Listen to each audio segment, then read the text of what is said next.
Hi అండి. హౌస్‌లో చాలా జరుగుతున్నాయి. వైల్డ్ కార్డ్స్ వచ్చిన కంచెల్లి కూడా ఈ ఊరికే పంచాదులు, గొడవలు, ఎనక బ్యాక్ స్టాపింగ్ అంటే వెనక మరలా మాట్లాడుకోవడం ఎక్కువైపోయింది. రమ్య చిట్టిపీకలైతే ఎంతోగానో ఊహించుకుంటుంది.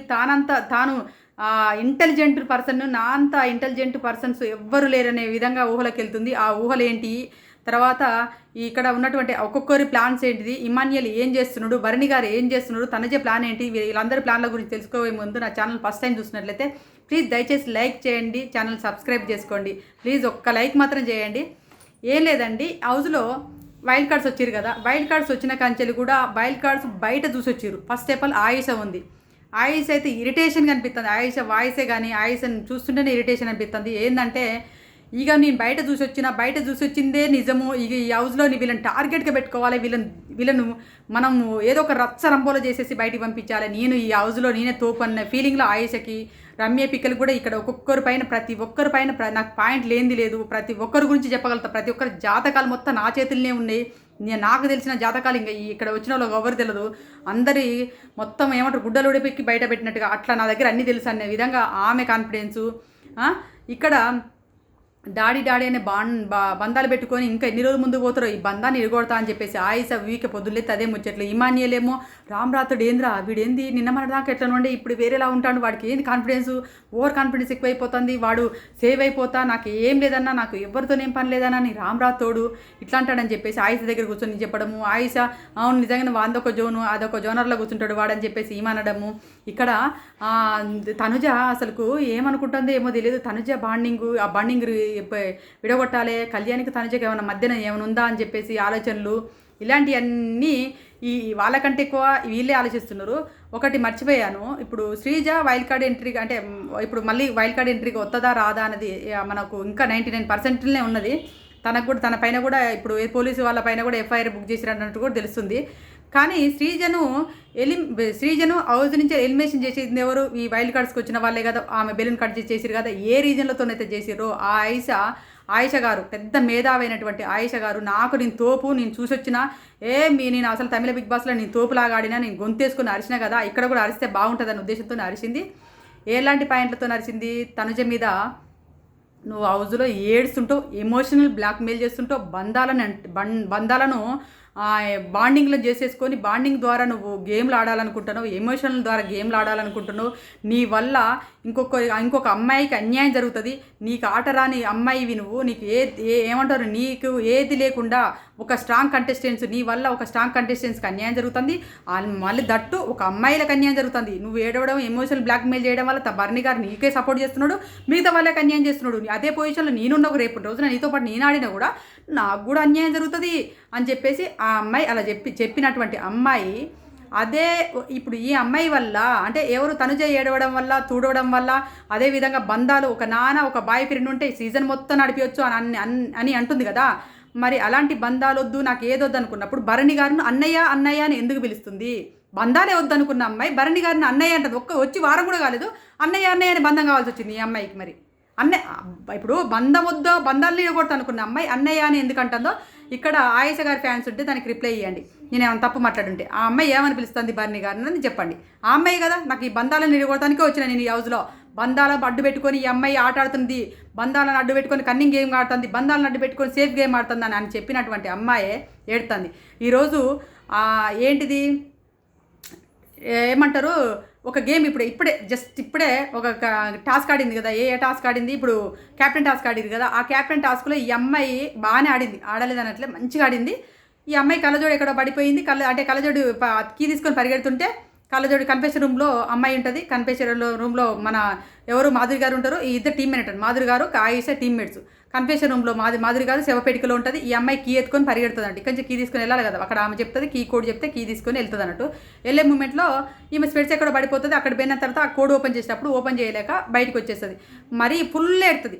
అంటే నువ్వు ప్రతి టాస్క్లో ఓడిపోగానే నన్ను నాకు సపోర్ట్ చేయలే నానా, నువ్వు నాకు సపోర్ట్ చేయలే నానా, నాకు సపోర్ట్ చేస్తుంటే గెలుతున్నానా, నువ్వు ఇట్లా చేసిన నానా, నాకు ఎవ్వరు సపోర్ట్ లేరు, ఈ హౌస్లో ఏది లేదని ఏడ్చింది అమ్మాయి. ఏడతావని చెప్పింది తనుజకి. ఇప్పటిదాకా బోరు నన్ను బయటకు ఏడ్చింది, బోర్ నేడ్చింది. అందరూ వచ్చి ప్యాంపరింగ్ చేసుకుంటా ఏం కదా అని ప్యాంపరింగ్ చేస్తున్నారు.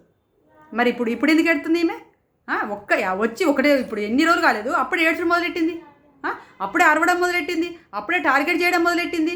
అంటే బయట చూసి వచ్చిందే నిజం అనుకుంటుందేమో. ఇప్పుడు ఆమె చేసేది ఏంటిది? బయట చూసి వచ్చింది, నువ్వు బయట వాళ్ళు ఇలా ఉన్నారు, వీళ్ళు ఇలా ఉన్నారు, నువ్వు ఇలా అని చెప్పేసి ఆ టార్గెట్ చేద్దానికి వచ్చిన అమ్మాయి ఇలా ఏం చేస్తుంది? పోయి హౌస్లోకి పోయి ఏడుస్తుంది కదా, హౌస్లో పోయి బంధాలు పెట్టుకుంటుంది కదా, మరి అది బంధం కదా? ఆయిష మొత్తం ఫేక్గా నటిస్తుంది. ఎందుకంటే బయట చూసిందని నేను ఏదో టార్గెట్గా అనుకుంటుంది. ఇక ఇప్పుడు ఆయిషది పక్క పెడదాం. నెక్స్ట్ వచ్చేసి సరే, ఇప్పుడు క్యాప్టెన్ టాస్క్ ఆడింది. ఆ క్యాప్టెన్ టాస్క్లో మనకి ఇప్పుడు ఎవరు దుమ్ము దిలిపింది, ఎవరు తోపులాగా ఆడింది మాత్రము సుమన్ శెట్టి గారు, గౌరవ్ ఇద్దరు ఆడిరు. సుమన్ శెట్టి గారు, గౌరవ్ ఆడిరు. ఈ వారం క్యాప్టెన్గా సుమన్ శెట్టి గారు, గౌరవ్ అనే ఇద్దరు క్యాప్టెన్లు ఈ వారం అంటే 7th వీక్ క్యాప్టెన్లుగా సుమన్ శెట్టి గారు, గౌరవ్ అవ్వడం జరిగింది. అదేవిధంగా ఇప్పుడు అలెక్కి చిట్టి పిక్కల్ రమ్య మాధురి గారు, రమ్య మోక్ష గురించి మాట్లాడదాము. రమ్య మోక్ష గారు ఈ హౌస్లో నాకు ఒక్కొక్కరి గురించి ప్రతి ఒక్కరి గురించి తెలుసు, ఒక్కొక్కరి గురించి చాట భారతం చదువుతాను నేను అని అన్నది. చాట భారతం చదువుతున్న అమ్మాయి రాత్రి నుంచి వెళ్ళి డెమన్ పవన్ దగ్గర పులిహోర కలుపుతుందట. డెమన్ పవన్కి రమ్య మోక్ష కట్ట బయటనే పరిచయాలు, కొంచెం క్రష్ ఉందంట ఈ హౌస్లో. ఇప్పటికే ఆ అబ్బాయి ఎవరు శ్రీనివాసు తనుజతో నైట్లో చెవులు వచ్చి చెప్తాను. తనుజ పడుకుంటే బెడ్ దగ్గరికి వచ్చి తనుజ నీకు ఒకటి చెప్పనా అంటే ఏంటి చెప్పనేసరికి మన రమ్యకి డిమాన్ పవన్కి మధ్య ఏదో నడుస్తుంది. ఇందాక బయట గార్డెన్లో మన ఎవరు మాధురి గారును సంజన గారు ఇద్దరు మాట్లాడుకుంటారు, నేను నిన్న అని చెప్పేసి అవునా అని తనుజ షాక్ అవుతుంది. అంటే అది నిజమే, వీళ్ళిద్దరికి మధ్య ఒకటి నడుస్తుంది అనేది అర్థమవుతుంది. ఈమెకు ఏ బాండింగ్ వద్దు, కళ్యాణ్ తనుజ ఇద్దరు మాట్లాడుకుంటేనే వీళ్ళు లవ్వర్సు, వీళ్ళు చేతులేసి పిసుకుతారు, చేతులేసి తండు అని చెప్పినటువంటి అమ్మాయే మరి డిమాండ్ పవన్ సంకల చేతులు ఎత్తుకుని తిరగడము, ఇమానియల్ సంకల చేతులు ఎత్తుకొని తిరగడం అది ఏం కాదు. అదైతే ఆమె చేస్తే ఏం కాదు.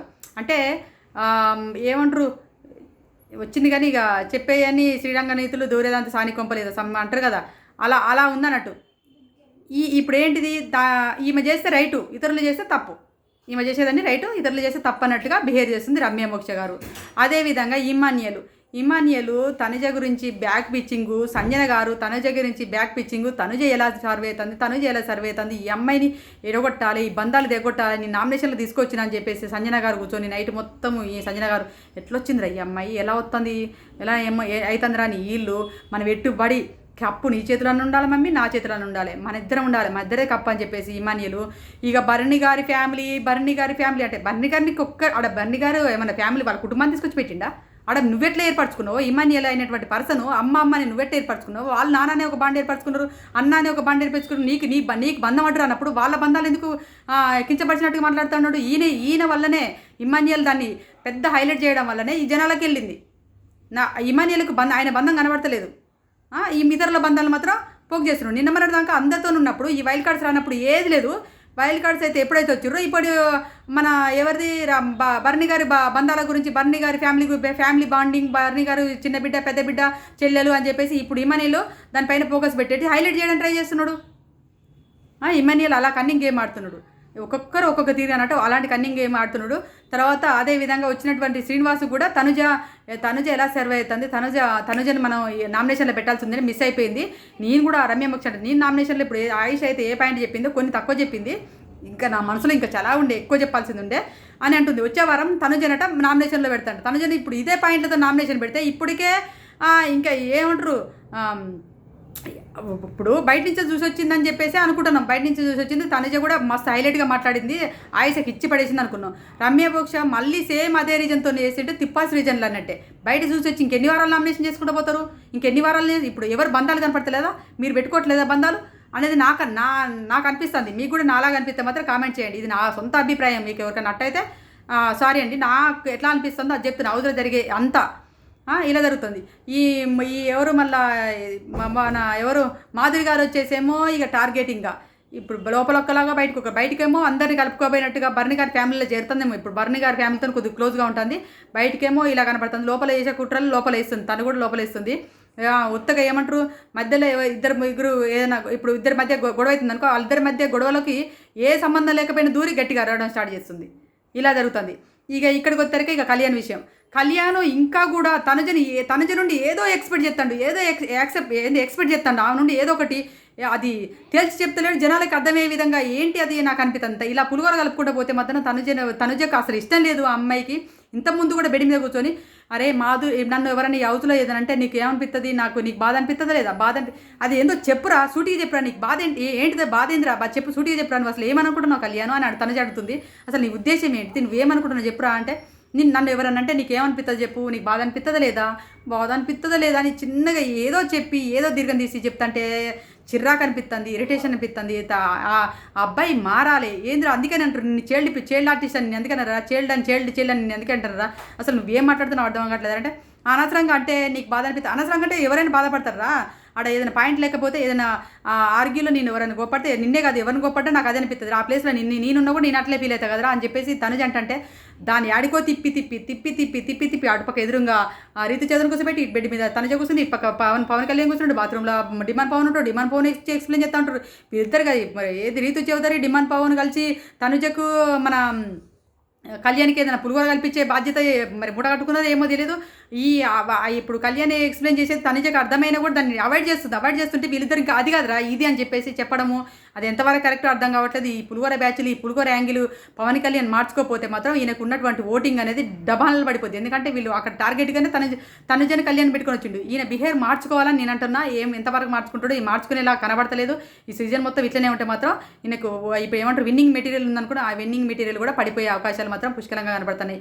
ఇది ఇక భరణి గారేమో వెనక మరలా ముందటనే బిడ్డ అంటాడు, బిడ్డ కోసం ఉంటానంటాడు, బిడ్డ కోసం ప్రాణాలు ఎత్తాడు, బిడ్డలు నా వల్ల నష్టపోవద్దు అంటాడు, బిడ్డలను కాపాడుకుంటూ వస్తున్నట్టాడు. వెనక మరలో బిడ్డల గురించి బ్యాక్ పిచ్చింగ్ చేస్తూ ఉంటాడు, వాళ్ళ దగ్గరికి వచ్చి అది చెప్తుంటాడు. భరణి గారు అలా చేస్తున్నాడు. ఒక్కొక్కరు ఒక్కొక్క తీరు ఉన్నారండి హౌస్లో, ఏం అర్థం కావట్లేదు. అందరి మైండ్ సెట్ మొత్తం తనుజ టాప్లో ఉన్నది, ఎలా ఉన్నది ఆ అమ్మాయి ఎలా వచ్చిందన్నదే వీళ్ళందరి కాన్సెప్టు. భరణి గారేమో నేనే టాపుల్నే ఉన్నా నన్నే టార్గెట్ చేస్తానని భరణి గారు ఊహించుకోవడము.